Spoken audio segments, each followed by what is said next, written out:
Welcome to Hart County Public Library Outreach Virtual Storytime.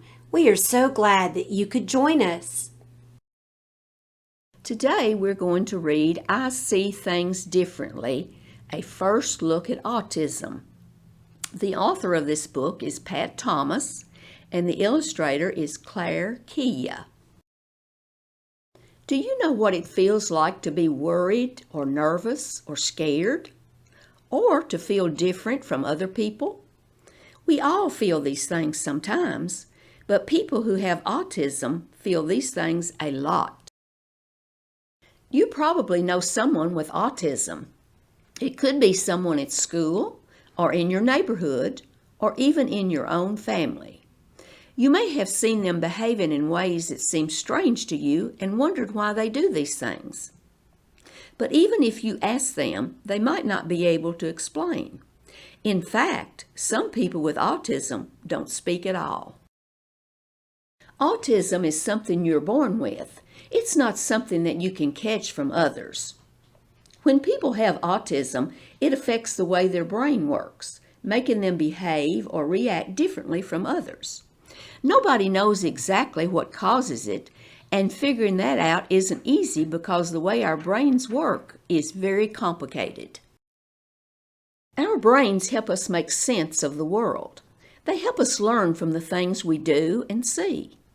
They help us understand that if someone is smiling, that means they are happy. Or that the green pencil works just as well as the red one.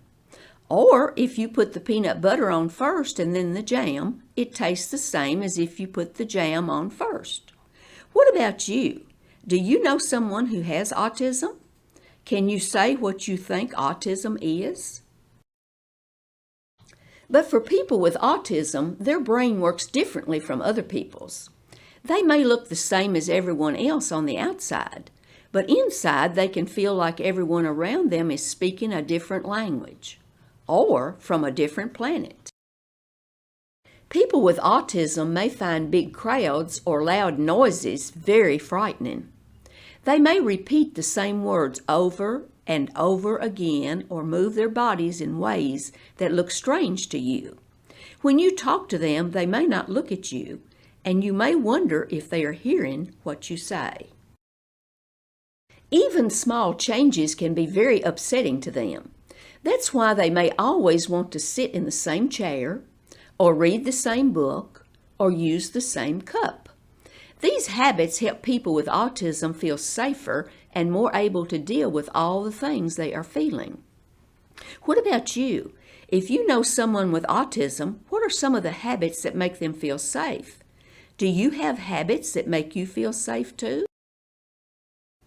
Most of us are pretty good at finding ways to ignore things that we don't want to see or hear or do.